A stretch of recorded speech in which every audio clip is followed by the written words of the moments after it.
Hello friends, ನಮಸ್ಕಾರ. ಅನು ಕಿಚನ್ಸ್ಗೆ ಸ್ವಾಗತ. ಇವತ್ತು ನಾನು ನಿಮಗೆ ಸಿಂಪಲ್ ಆಗಿ ಪಾಲಕ್ ಚಿಕನ್ ಮಾಡೋದು ಹೇಗೆ ಅಂತ ತೋರಿಸ್ಕೊಡ್ತೀನಿ.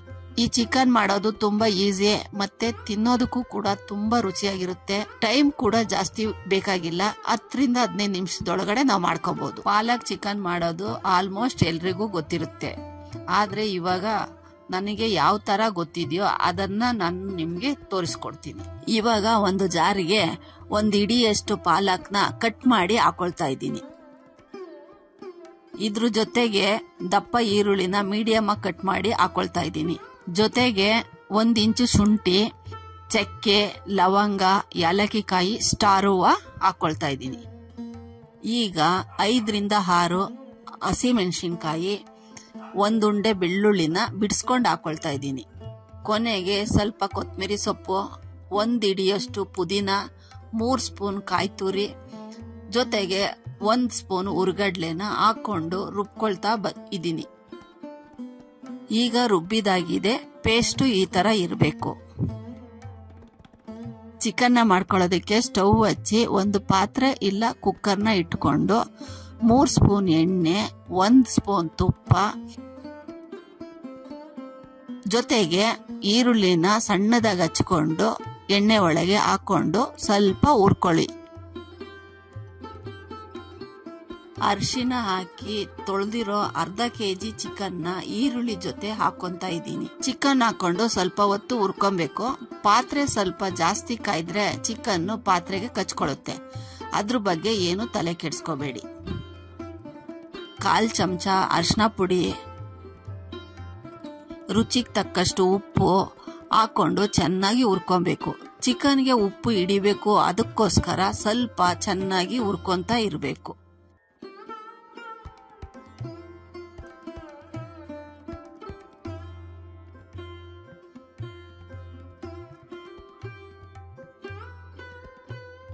ಒಂದು ಸ್ಪೂನು ಅಚ್ಕಾರದ ಪುಡಿ, 1 ಸ್ಪೂನು ಧನಿಯಾ ಪುಡಿ, 2 ಹಾಕೊಂಡು ಚೆನ್ನಾಗಿ ಚಿಕನ್ನ ಹುರ್ಕೊಬೇಕು.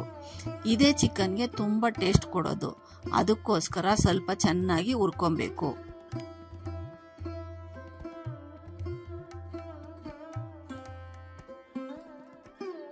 ಮಸಾಲೆ ಚೆನ್ನಾಗಿ ಮಿಕ್ಸ್ ಆಗಿರೋ ಚಿಕನ್ಗೆ ರುಬ್ಕೊಂಡಿರೋ ಪೇಸ್ಟ್ನ ಹಾಕೊಂತ ಇದ್ದೀವಿ.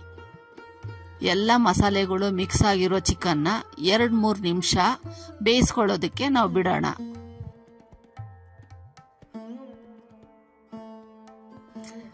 ಇವಾಗ 1 ಲೋಟ ನೀರ್ನ ಪೇಸ್ಟ್ ಮಾಡ್ಕೊಂಡಿರೋ ಜಾರ್ನ ತೊಳ್ಕೊಂಡು ಅದೇ ನೀರ್ನ ಚಿಕನ್ ಒಳಗೆ ಹಾಕೊಳ್ಳೋಣ. ಇದನ್ನ ಮುದ್ದೆ ಇಲ್ಲ ರೈಸ್ ಜೊತೆ ಸಾಂಬಾರ್ ತರ ತಿನ್ಬೇಕು ಅಂದ್ರೆ ಇನ್ನೊಂದ್ ಸ್ವಲ್ಪ ನೀರ್ನ ಹಾಕೊಳ್ಳಿ. ಇಲ್ಲ ಗಟ್ಟಿಗೆ ಇರ್ಲಿ ಅಂದ್ರೆ ಹಾಕಿರೋ ಅಷ್ಟೇ ನೀರು ಸಾಕು. ಚಿಕನ್ನ ಸ್ವಲ್ಪ ಚೆನ್ನಾಗಿ ಬೇಯಿಸ್ಕೊಬೇಕು. ಅದಕ್ಕೋಸ್ಕರ ಕುಕ್ಕರ್ ಮುಚ್ಚಳನ ಉಲ್ಟಾ ಮುಚ್ಚಿ 10ರಿಂದ 15 ನಿಮಿಷ ಬೇಯಿಸ್ಕೊಳ್ಳಿ. 15 ನಿಮಿಷ ಚಿಕನ್ನ ಚೆನ್ನಾಗಿ ಬೇಯಿಸ್ಕೊಂಡಿದೀವಿ. ನೋಡ್ತಾ ಇದ್ದೀರಾ ಚಿಕನ್ ಎಷ್ಟು ಚೆನ್ನಾಗಿ ಕಾಣ್ತಿದೆ ಅಂತ. ಕುಕ್ಕರ್ ಮುಚ್ಚಳ ತೆಗೆದು ಚಿಕನ್ನ ಇನ್ನೂ 1-2 ನಿಮಿಷ ಚೆನ್ನಾಗಿ ಬೇಯಿಸ್ಕೊಳ್ಳಿ. ಚೆನ್ನಾಗಿ ಬೇಯಿಸ್ಕೊಂಡ್ರೇನೆ ಚಿಕನ್ ಟೇಸ್ಟ್ ಚೆನ್ನಾಗಿರೋದು. ಚಿಕನ್ ಚೆನ್ನಾಗಿ ಬೆಂದಿದೆ ಅಂತ ಗೊತ್ತಾಗ್ಬೇಕು ಅಂದ್ರೆ 1 ಫೋರ್ಕ್ ತಗೊಂಡು ಚಿಕನ್ನ ಸ್ವಲ್ಪ ಚುಚ್ಚಿ ನೋಡಿ. ಈಸಿಯಾಗಿ ಚಿಕನ್ ಒಳಗಡೆ ಫೋರ್ಕ್ ಹೋಯ್ತು ಅಂದ್ರೆ ಚಿಕನ್ ಚೆನ್ನಾಗಿ ಬೆಂದಿದೆ ಅಂತ. ಹೋಗಿಲ್ಲ ಅಂದ್ರೆ 1-2 ನಿಮಿಷ ಬೇಯಿಸ್ಕೊಳ್ಳಿ. ಇವಾಗ ನಮ್ ಚಿಕನ್ ಆಲ್ಮೋಸ್ಟ್ ರೆಡಿ ಆಗಿದೆ. ಸ್ಟವ್ ಆಫ್ ಮಾಡಿ ಅರ್ಧ ಹೋಳು ನಿಂಬೆಹಣ್ಣನ್ನ ಹಿಂಡ್ಕೊಂಡ್ರೆ ನಮ್ ಚಿಕನ್ ಕಂಪ್ಲೀಟ್ ಆಗಿ ರೆಡಿ ಆಗುತ್ತೆ.